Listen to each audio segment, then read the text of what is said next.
พาสปอร์ตลาวติดอันดับ 93 ของโลกสำหรับพาสปอร์ตที่ส่งอิทธิพลที่สุดของโลกในปี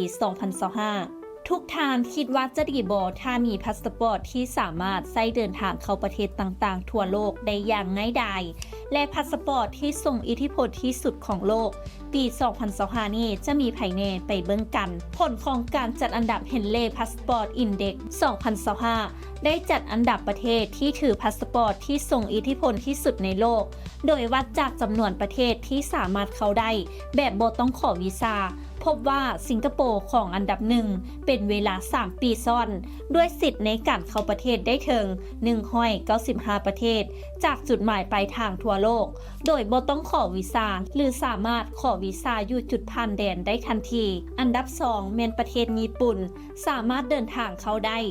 193 ประเทศอันดับ3มี6ประเทศได้แก่ฝรั่งเยอรมันอิตาลีสเปนฟินแลนด์และเกาหลีใต้สามารถเดินทางเข้าได้ถึง192 ประเทศอันดับ4แมนออสเตรเลียเดนมาร์กไอร์แลนด์ลุกเซมเบิร์กเนเธอร์แลนด์นอร์เวย์สวีเดนสามารถเดินทางเข้าได้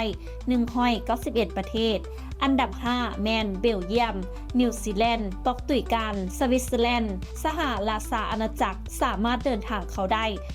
190 ประเทศสำหรับพาสปอร์ตของประเทศลาวเฮาแมนถูกจัดอันดับอยู่ที่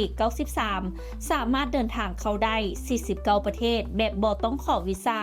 การมีพาสปอร์ตที่สามารถเดินทางได้หลายประเทศบ่แม่นเพียงแต่ง่ายต่อการเดินทางแต่ยังสะท้อนให้เห็นถึงอำนาจทางเศรษฐกิจของประเทศเหล่านี้ด้วยทุกท่านมีความคิดเห็นใดร่วมแสดงความคิดเห็นกันเข้ามาได้นำอบธรรมวงศ์รายงาน